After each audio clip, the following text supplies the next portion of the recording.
Thank you, Kim. I didn't realize I was muted. So welcome, everyone. Welcome to our community webinar. Before we start, please put into the chat who you are and where are you coming from. We always like to see where everyone's signing in from. I'm always excited for that. So please use the chat function and let me know where you're coming from.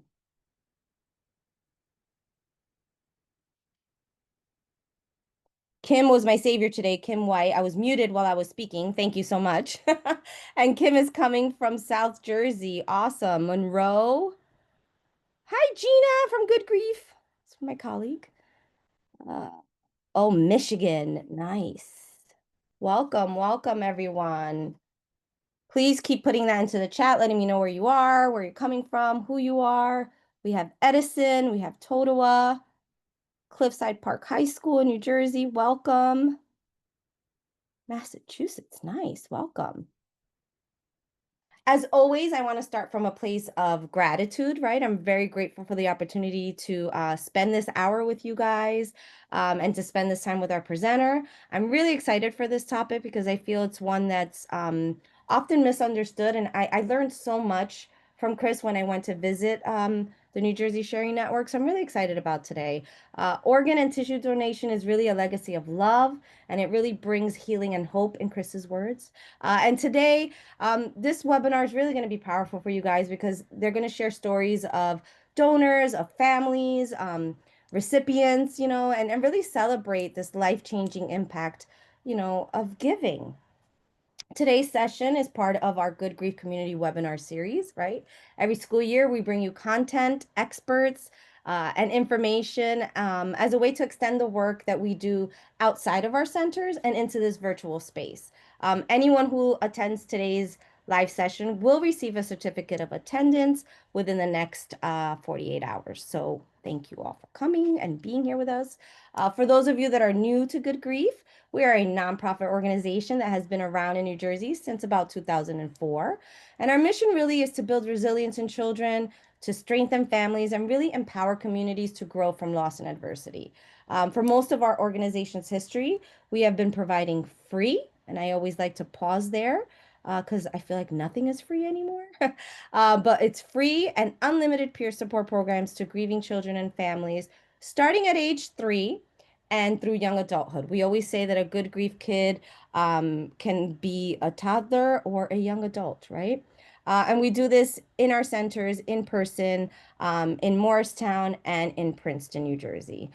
In recent years, our work has really been growing through education and advocacy, and we're able to provide training, curriculum, resources to schools, to hospitals, the healthcare industry, the funeral industry, corporations, right? Really any space where we can empower professionals, where we can empower parents, and even the broader community to support the needs of children and their families who face loss and adversity. Let me go to our next one. So as you can see, this is a big picture of what we do and the work that we do. Like I said, family support services, Good Grief Schools. We have a Spring Institute every spring. In March, I believe we do it. We have professional development and training, parent and caregiver education, and our community webinar series.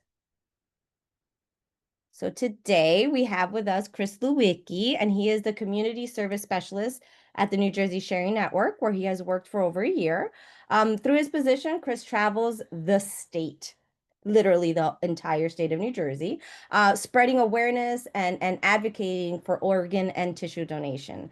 He has nearly 4 years of experience of advocating on a state level for various causes, including the business community, military, and now organ and tissue donation. So with that, I'm going to stop my share really quickly, and I'm going to hand it over to Chris.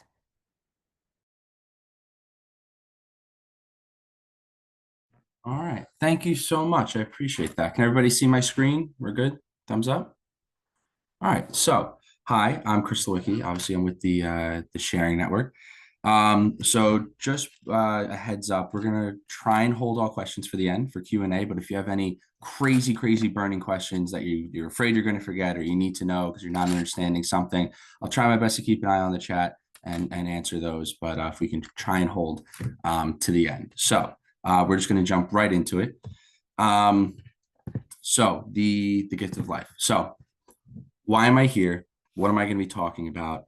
What's this all about? What's our purpose? What's our mission? Well, pretty simply put, our mission is to save and enhance lives through organ and tissue donation. We are a federally designated, federally overseen 501c3 nonprofit. Okay, we're what's known as an organ procurement organization or an OPO. There's about 56 OPOs across the country. Some states have multiple, some states have none. I believe Michigan, I think somebody from in the chat was from Michigan. I think Michigan has two, if I'm not mistaken, because it's so large. But we're the only one for the state of New Jersey. Okay, so we handle everything from Camden all the way across to Ocean County and all the way to the top of the state by the New York border. There's about 54 hospitals in our jurisdiction. So we're also going to try and make this a little interactive if we can. So if anybody wants to take a guess about how many people do you think right now in the United States are waiting on a life-saving organ transplant?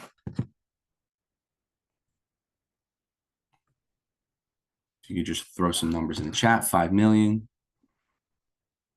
By the way, I present to high schoolers, so there's like no such thing as a bad guess. So just throw out any number that you're thinking, whatever's in your heart. If anybody else wants to throw one or two.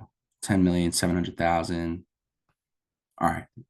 So all good guesses. Correct answer is 100,000. So there's 100,000 people right now waiting in the US on a life-saving organ transplant. To put that into perspective, there are some cities in the US that have 100,000 residents, right? So it's a lot of people. Couple quick stats on that.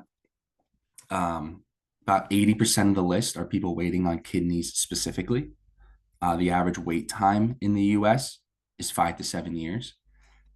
If anybody knows anything about kidney failure and dialysis, right? Dialysis is when when you're in kidney failure, your kidneys are no longer working. They hook you up to a machine. They take your blood out, pump it through a machine, clean it out, pump it back in, right? People that are on dialysis, oftentimes their sessions can be 3 to 4 hours a session. They might have to go 3 to 4 times a week. And if you're waiting 2, 3, 4, 5, 6, 7, 8, I've even heard people waiting 9 and 10 years for a kidney on dialysis. It's debilitating, right? Unfortunately, the people on dialysis, the sessions are so grueling, and so time consuming. A lot of times they only have time to and energy to go to their dialysis sessions and then recover from their dialysis sessions. So it's why part of the reason why we do what we do, right? On top of that, first of all, I should probably explain the reason why 80% of the list is going to be kidney specifically. The two most common chronic illnesses facing Americans right now are diabetes and hypertension, right? Chronic high blood pressure. Both of those diseases happen to lead to kidney disease and kidney failure, which is why 80% of that list is going to be kidneys. Another quick stat, 12 people die every single day while waiting on a life-saving organ. That's 12 people that aren't going to wake up, aren't going to be able to talk to their families because they're waiting on a life-saving organ. This is going to sound slightly odd. I'm actually oddly glad to say that number. Reason being, when I first started last July, 17 people were dying every single day while they were waiting on a life-saving organ transplant. But due to work from the OPOs across the country, we've been able to get that number down to 12, and we're going to keep fighting to get that number down to 0. So that's the country.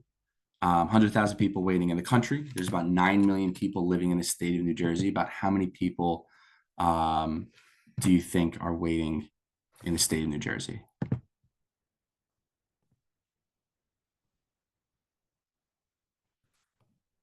So 100,000 people waiting nationally, 9 million people living in New Jersey. If anybody wants to do some quick math and think about how many people might be waiting in Jersey. 20,000, 5,000, 5,000. Yeah. Very close, just about right. There's about 4,000 people waiting in New Jersey on a life-saving organ transplant. Stats are going to be about the same on that. Average wait time is 5 to 7 years. 80% of the list is going to be kidneys. And just to kind of put that number of 4,000 into perspective, I do a lot of high school presentations all across the state, both private and public. Uh, and I go to some high schools where their entire student body is 4,000 people. When I tell those kids that all those kids you're seeing, that's how many people are waiting on a life-saving organ transplant, really kind of quiets the room. It really shocks them when they're able to physically see that number of 4,000. It's a lot of people when you actually see it. So what can we do about that? Well, what can anybody do about that? Well, pretty simply put, one organ donor can save the lives of up to 8 people, and one tissue donor can enhance the lives of over 75 others. Now, while one organ donor can save the lives of up to 8 people, the average organ donor donates about 3.5 organs on average.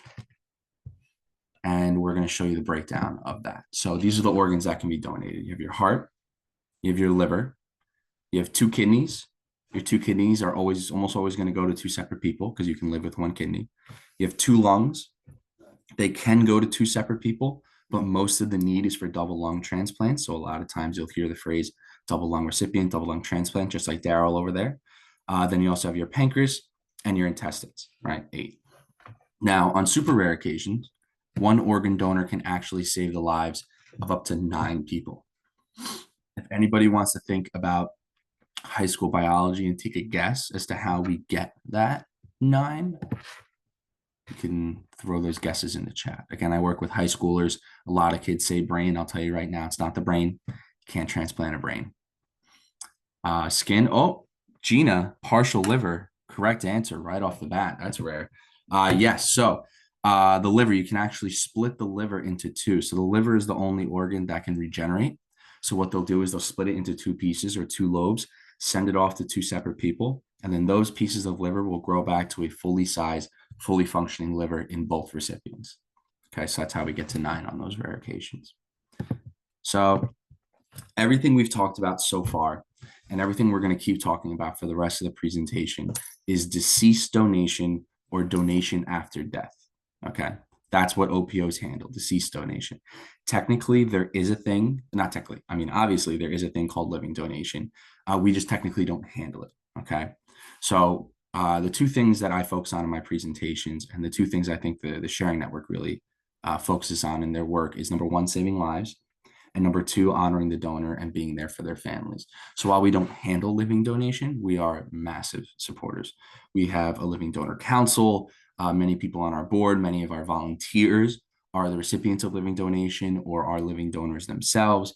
We try and do a lot for the living donation community, but that's technically handled by the transplant centers, not by the OPOs. Okay. And the two organs you can donate while you're alive are your kidneys, right? You can live with 1 kidney, ship off your other kidney to somebody else, and your liver. They can take a piece of your liver, give it to somebody else. That piece grows to a fully sized functioning liver, and then your liver will grow back and stay fully functioning as well. So that's living donation. Everything we're going to keep talking about is going to be deceased donation or donation after death. So I briefly mentioned tissue. One tissue donor can enhance the lives of over 75 others, and this is going to be the breakdown of that. So you have your bone. Bone is going to be used in spinal surgeries, in dental surgeries. For those 2 cases, they're usually going to grind it into like a paste or powder and inject it directly into where they need. It's also going to be used for bone grafts. So if they have to replace a piece of bone for whatever reason, due to damage or cancer or anything like that, they can use a bone graft and put in a piece of bone. Corneas. So a big misconception, it's not the eye or the eyeball that they're going to take for donation. It's just the little contact lens that goes over the eye, the cornea. What's very cool about that is if you are blind due to a damaged or diseased cornea and you receive a cornea transplant, it can literally cure blindness, and it will give you the gift of sight. The story I always tell about that is when I was first starting out, I was observing a presentation and a woman in the crowd raised her hand, and said that she had 4 cornea transplants over the course of, I believe she said somewhere between 15 and 20 years. And she never would have been able to see her grandkids' faces without that because she had gone blind before they were born. And for me, that just shows the power of what we're talking about here. Skin is going to be used for any type of burn victims, reconstructive surgeries, women that have had mastectomies due to breast cancer, children that are born with a cleft palate, right, the upper lip. All of that can be fixed with tissue donations. with skin donation specifically. Then you have your ACL, MCL, you have tendons. Um, People that tear their ACLs, there's like two main ways to fix a torn ACL. Option number one is they're going to take another part of your body and use it to reconstruct your ACL. So they'll take a piece of your quad or your hamstring or your patella tendon, something like that, and they'll use that to fix your torn ACL. Or they'll give you what doctors refer to as a cadaver tendon.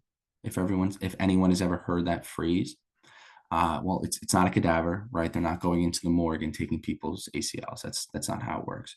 Somebody while they were alive or their loved one after they passed made the conscious decision to donate that part of their body to somebody else so they could walk, run, play sports, carry their kids, carry groceries, get back to normal life, right? So it's an ACL, a tendon transplant, an ACL transplant, or a tendon donation, not a cadaver. Heart valves. It's going to sound weird, but heart valves are my favorite. I tell everybody that they just are. Reason being, heart valves are mostly used on pediatric patients. So kids that are born with faulty or damaged heart valves, a lot of times they really only have two options. Option one is to get an artificial heart valve. Artificial heart valves work great, but that little piece of plastic or silicone or whatever they're using to put in there, that's going to stay the same size as the kid grows up. So their heart is going to enlarge and those spaces are going to enlarge while that valve is going to stay small, which means they're going to need repeated open heart surgeries to get it replaced every so often to make sure the heart is functioning. But if they get a heart valve transplant or a donated heart valve, that donated heart valve actually has the opportunity to grow with the kid, which means there's less likely of a chance they're going to need repeated open heart surgeries as they grow up, which is just the coolest thing in the world. Who doesn't love that? And then lastly, you have veins. Veins are going to be used to fix any type of damaged, broken, torn, punctured, disintegrated, or just straight up missing vein for whatever reason that might be. So moving on. The thing about donation that most people don't realize is that it's actually incredibly rare. So the bare minimum qualification to be an organ donor in the US is you have to die in the hospital on a ventilator and be declared brain dead or cardiac dead. What does that mean? If you die at home, you can't be an organ donor. You get into an accident and the paramedics arrive and they declare you DOA, they declare you dead at the scene, can't be an organ donor. They declare you in the ambulance, can't be an organ donor. You have to die in the hospital on a ventilator and be declared either brain dead or cardiac dead. Why? Organs can only survive without oxygen for 4 to 6 hours. And we need those 4 to 6 hours for the recovery surgery, for the transportation of the organs, whether that's by car or by plane or by helicopter, and the actual transplant surgery, the surgery that's going to put the organs into the recipients. So very, very rare. Tissue donation, a little bit more lenient than that. Tissue donation, we have about 24 hours to recover tissue after somebody passes, and they don't have to be on a ventilator necessarily. Reason being, tissue doesn't have the same oxygen requirements as organs, so a little bit more lenient. So we're going to go back to the chat. If you had to take a guess about how many people die in a manner that qualifies them for tissue donation specifically, right? The one that's a little bit more lenient. So if you want to just throw out some percentages in the chat, we'll read those and see if anybody can get it. I'm counting on you, Gina, since you got the liver split last time. I got 90%. I like to do things in three, so if I'm waiting a while, that's why. 90%, 60%. If anybody else wants to take another guess, 40%, 45%. So correct answer is actually 10%. So about 10% of people die in a manner that qualifies them for tissue donation specifically. Again, a little bit more lenient. Yep, very wild, very wild. Organ donation, substantially more rare than that. So I'll pose the same question. About how many people do you think die in a manner that qualifies them, just qualifies them for organ donation specifically? If you could throw those numbers in the chat. 2, 4, 3, 6, all good guesses. Correct answer, if my mouse wants to work, is less than 1%. Less than 1%. It actually works out to being about 0.5% of people die in a manner that qualifies them for organ donation. And I want to be very specific when I say that. We're talking about just qualifying to be considered to be an organ donor. 0.5% of people die in a manner that qualifies them for organ donation. Once you take into account, some people say yes and some people say no, right? Blood type, you have to have the right blood type, tissue typing, cross matching. We test for about 40 to 45,000 subtypes of blood in our lab. Believe it or not, they take size into account, which you wouldn't think right away, but it makes sense, right? If you're 6'11", they can't take your lungs and put it into somebody that's 5'1". It's going to take up half their chest cavity, right? So the size, everything could be right with the blood type and the tissue type and all that, but if it's too big or too small, it's not going to work. So once you take all those factors into account, the number of people that actually go on to be organ donors and actually save lives is small, is a lot smaller than you would think. So to put that into perspective, last year we had a record-breaking year in organ donation. I believe we had, I think it was an increase of like 14 or 15% of organ donors. We only had 297 organ donors, right? That's less than one a day. Now those heroes, thankfully, were able to go on and save the lives of just under 750 people. So they gave the gift of life to just under 750 people. But when we are talking about those numbers before, 100,000 nationally and 4,000 nationally, this is the problem that we face, right? This is the issue. We are incredibly grateful to those 297 heroes, but this is how rare we're really talking when we're talking about organ donation.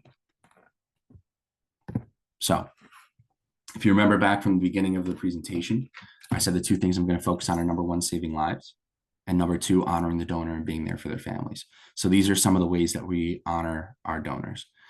Bottom left corner, we have etched the first name and last initial of every single donor since 1996 into the walls of our building and into the individual offices.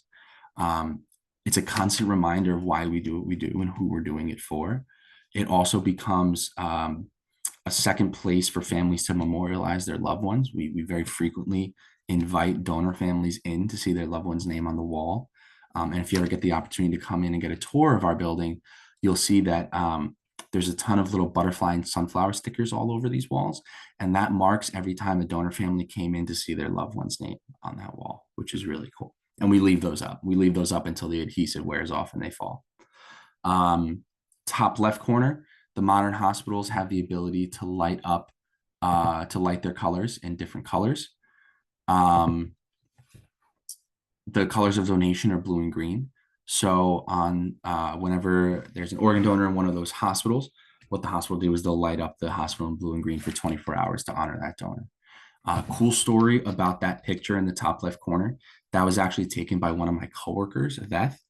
When she was in college, her father passed away and became an organ donor. And as she was leaving, she turned around, saw that it was lit up in blue and green for her dad. She took that picture.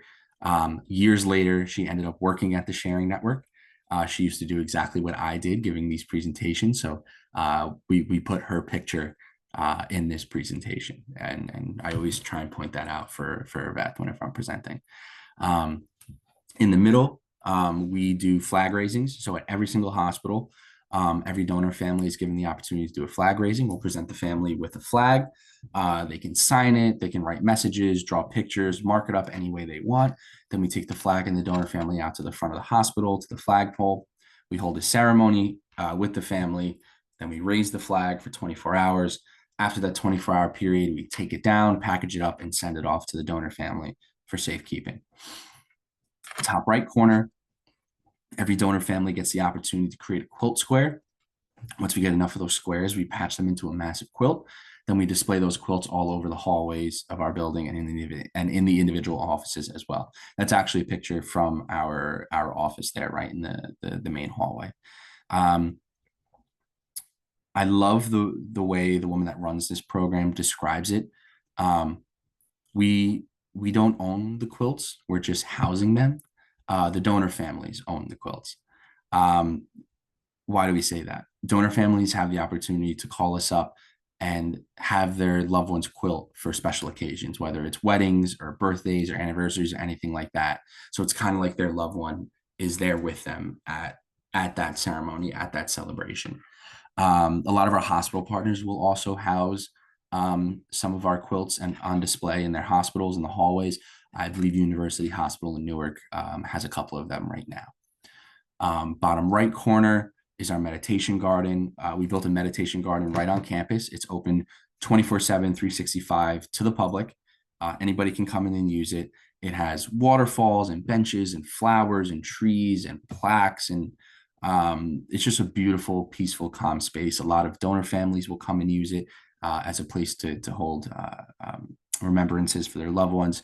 Recipients will use it as a place to say thank you and have a moment of silence. A lot of our staff use it. A lot of our staff, similar to Good Grief, they're dealing with death every single day. So it's a nice place for them to go to relax and recharge and have a moment of silence.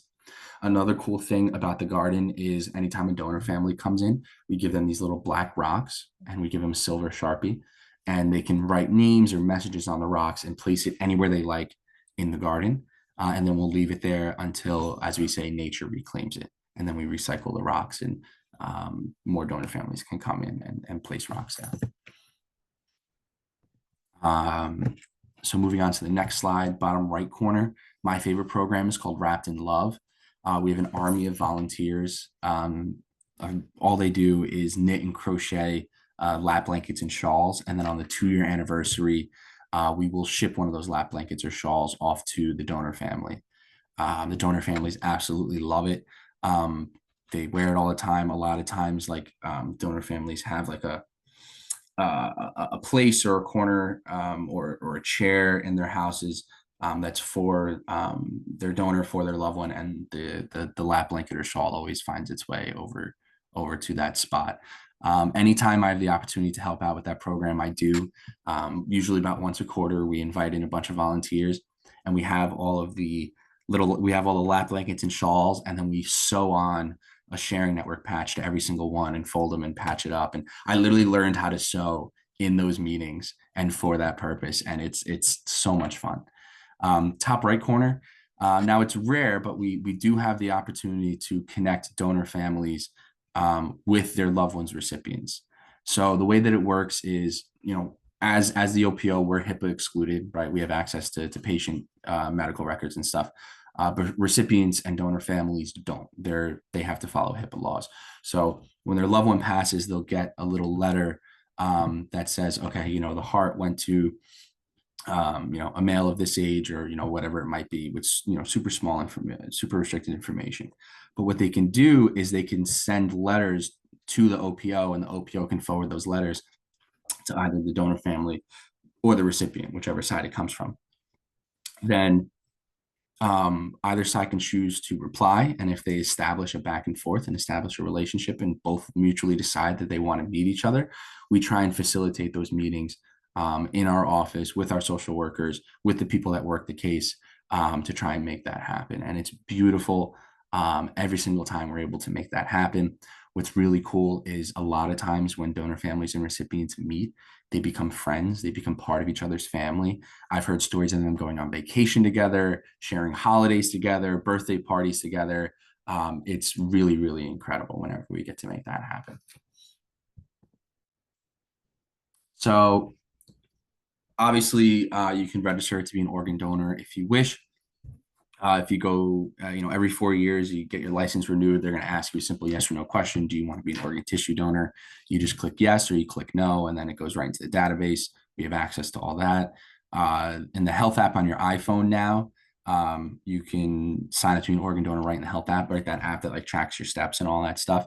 I believe it's in the top right corner is like your profile and settings, and then it's like the 4th or 5th option down. You can sign up right there, and then there's literally hundreds of websites that you can sign up for the national registry. Our website, njsharingnetwork.org, registerme.org, donatelife.org. There's dozens, hundreds of websites out there that you can do that if you choose. That's all great. I've been signed up on my license since I was 17. I'm in the health app. I signed up on different websites. Like, they know what I want to do, and got, if something ever happens, all that's great. But the number one thing I tell people is to talk to your families about what you want to do. Whether you're pro or against, that's a personal decision. That's not what I'm here for. I'm not here to convince you to sign up. I'm just here to give you the information. But if you're going to take away anything, if you're going to remember anything from my presentation today, it's go home and talk to your loved ones, especially your next of kin, about whether or not you want to be an organ donor. Why? Because organ donation is so rare, right? Whether you're signed up or not, we're going to approach your family and offer the gift and offer organ donation, offer the opportunity to give the gift of life. Now, quick trigger warning, I apologize. The other thing about organ donation, most people don't realize, is it's almost always going to come from sudden tragedy. It's not something you can plan for, right? Most of our donors come out of the ICU and the ER and the NICU and the PICU, all things like that. It's going to come from car accidents, motorcycle accidents, murders, suicides, drug overdoses, things like that, right? So it's already the worst day of your family's life. They already have 10,000 decisions to make. They're already being asked 10,000 questions. This is one less thing they have to worry about if they know what you want in advance. I've talked to donor families. I've presented with donor families. I work with donor families. They all say the same thing. For the people that knew in advance, they're in a whirlwind. They don't know what's going on. They're being asked all these questions. The easiest moment of the entire process was when the sharing network walked in the door because they already knew who they were and they already knew the answer. And the answer was yes. And they were able to move on without thinking. And it was the easiest part of the whole process. So please, again, I'll say it one more time. If you remember anything from this entire presentation, remember to go home and talk to your families about whether or not you want to be an organ donor. So quick in advance, we don't have the updated slides for 2026 or anything I'm about to talk about right now. So I apologize in advance. So I'll try and keep it as brief overviews for everything. So we host 2 5Ks every year. First one is going to be in May down in Ocean Grove, right on the boardwalk. Second one is going to be at our headquarters in New Providence. We literally shut down the town of New Providence to host this 5K. They run in the streets. It's awesome. I would highly recommend going. We get thousands, like between the two of them, we get over 10,000 people to come to these 5Ks. They're just a massive celebration of life. We have donor families come, recipients come, people end up meeting each other. It's a beautiful, beautiful showing. So I would highly recommend that. We have the new dates. I just don't know them off the top of my head. So I apologize for that. We have, as I mentioned before, we have a big volunteer base, but we're always looking for more, especially for people down in South Jersey near the Camden area. Some of the things you can do as a volunteer, obviously you can do Wrapped in Love, like we talked about. We also try our best to embed ourselves in the community and go to community events. So we have our volunteers go to community events and we'll ship them all the materials. They hand out tchotchkes and informational material and raise awareness for organ and tissue donation. If you're a volunteer for long enough, you can actually take a training to speak and give presentations, just like me. I'm not a volunteer, I'm a full-time employee, but you can go and speak to high schools and different things like that about organ and tissue donation. And if you have a personal connection, you are always encouraged to talk about that during your presentation. So go on our website, both for the 5K and for volunteerism and everything we're going to talk about moving forward. Just go on our website, njsharingnetwork.org. All the information is right there, and you can obviously scan that QR code if you would like as well. I went back. No, I went the right way. Same thing. Obviously, these dates are out of whack, but because we're in the high school so much, we also offer scholarships for high school students. Pretty basic requirements. You have to be a Jersey resident. You have to be a high school senior. And then you have to have advocated for a donation in some way. So either a volunteer or we have clubs that we do. Donate life clubs, we call them. You set up a donate life club and you get active in your community promoting organ donation, or you have to have a personal connection. So either you or a loved one or a friend is either an organ donor or a recipient or tissue donor in some way or a recipient in some way, then obviously good academic standing. So if you know anybody, if you know any rising high school seniors or current high school seniors, take this information. The new information should be out in a couple months about when the applications will be for that. So again, all on the website. So this is the point in the presentation where I admit I don't have a personal connection to donation. I don't. Many of my coworkers do. My manager is a double lung recipient. She's had her lungs for 18 years, actually going on, it'll be 19 years in about a month, actually. Obviously, I work with a lot of both recipients and people whose loved ones are donors, and a lot of our volunteers are, and I know a lot of people. That being said, I don't really feel comfortable telling their full stories. That's their stories to tell. And I can get up and talk about stats and numbers and process all day long. I mean, and Evelyn came in for the presentation, I think we literally walked around the building for like an hour, just talking about all the different tiny little minute details that go into all this. And I'd be more than happy to answer any of those in the chat or privately as well. But unfortunately, I don't have a personal, fortunately or unfortunately, I don't have a personal story to tell. That being said, we have compiled a list of dozens of stories, both on the recipient end of things and on the donor end of things. All of those stories, we call them stories of hope or connect to purpose. They can all be found on our website or on our social media, right? Talking about the numbers and stats are great, but in many ways, it doesn't make sense until you see it firsthand and you hear those personal stories and you see the human connection. So I would highly encourage everybody to check out our social media and check out our website and read some of those stories, both the recipient end and the donation end, to really see what this is all about and how it really affects people on a personal level. And then lastly, I always end with the same quote: without the organ donor, there's no story, no hope, no transplant. But when there is an organ donor, life springs from death, sorrow turns to hope, and a terrible loss becomes a gift. And I don't know what time I'm at, but whatever time we have left, I would love to leave open to Q&A. So I'll open the chat. So please feel free, any questions or stories you might want to share, please put them in the chat and we can talk about them together. Yes, that's awesome. Thank you so much, Chris. I Yeah, just want to say really quickly, I'm sure there are some folks that want to share in the chat. But I just wanted to share really quickly that just your expertise and your heart that you bring to this conversation and dispelling these myths have been so incredibly helpful, not just not just to me personally, but to everyone that I talk to, because I had no idea yeah. all of the criteria that you had to get, especially when you mentioned um I think it was Corona. I always say that wrong. Yeah, corneas, the corneas, Yes. yeah.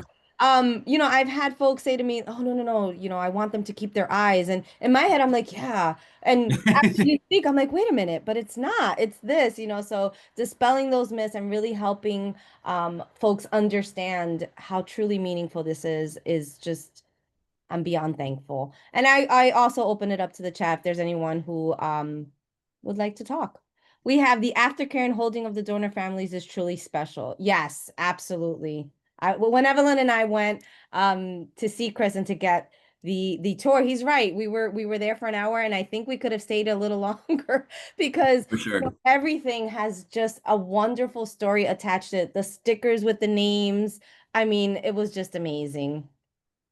Yeah. We have a question in the chat. Could you share more about honor walks? As a former pediatric palliative care social worker, I've been a part of them in the PICU, and they're a game changer for the grief and sudden loss. So seems to help make the grief less complicated. Do you want to talk a little bit about that, Chris? Yeah, absolutely. So that's another thing that we do in the hospitals to honor the donors and for their families. So we work very closely with the people that are working in the hospitals, both on kind of like the executive in office level and the nurses and doctors.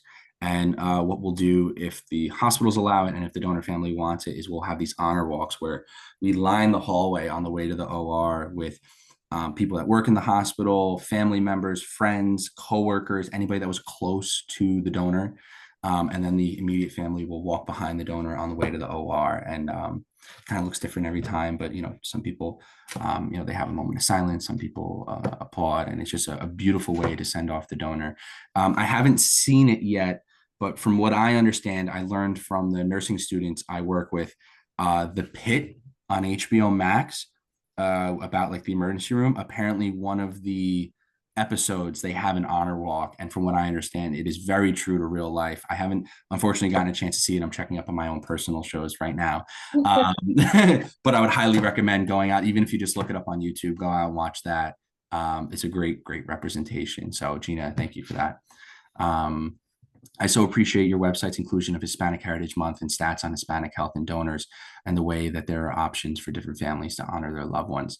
Absolutely. So before I speak on that, Caitlin, I did go back in the chat a little bit and I saw that your father was a 3-time recipient. Congratulations on that. That's absolutely beautiful.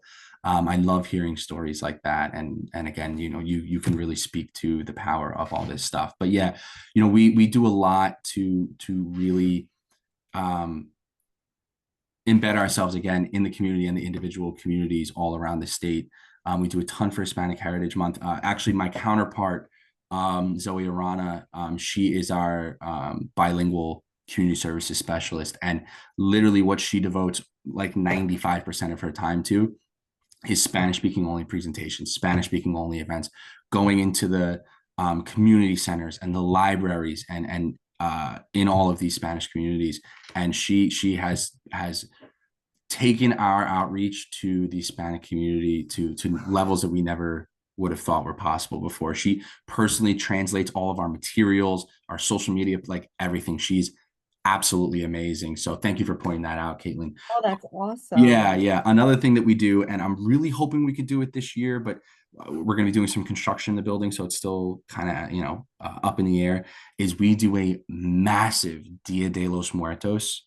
Um, Love it. what do they call veranda? Is that the right word for it? Ofrenda. Yeah, ofrenda. Sorry, I'm so sorry about that. No, please. Yeah, I love it. uh, I absolutely yeah. love And that. what we do is we put out an email to all of our donor families, and they send in pictures of their loved ones, of the donors, and we if you remember Annette, Hmm. that big hallway, Memorial Hall, how there was like Yeah. that ledge, it just it's lined like with. Yes, you and I discussed this, and I thought, oh my, I even then I was like, that is so amazing. I cannot wait It's to come see it. It's so cool. It's gotten so big. We've had to post them on the walls around because it doesn't even fit anymore.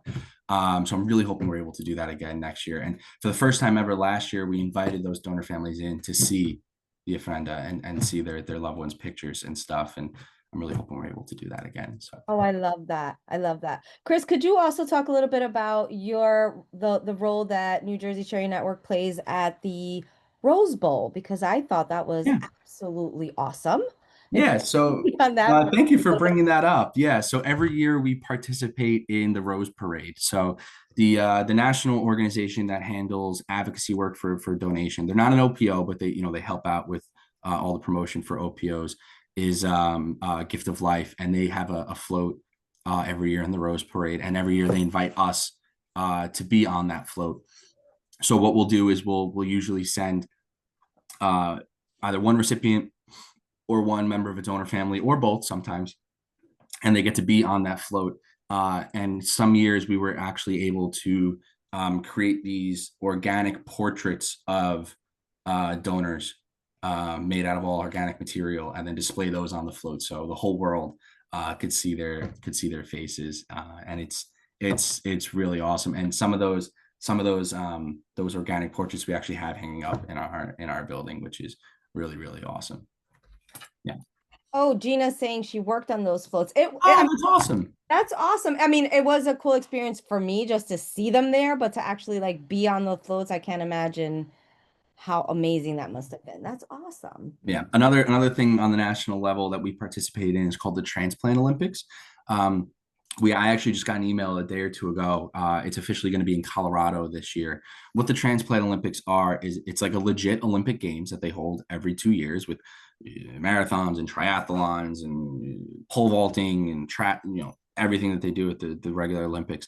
But it's specifically for recipients, Mm. organ and tissue recipients, to show that despite going through all of that, and going through that surgery, and having a heart transplant or a lung transplant, you can still live a full active life.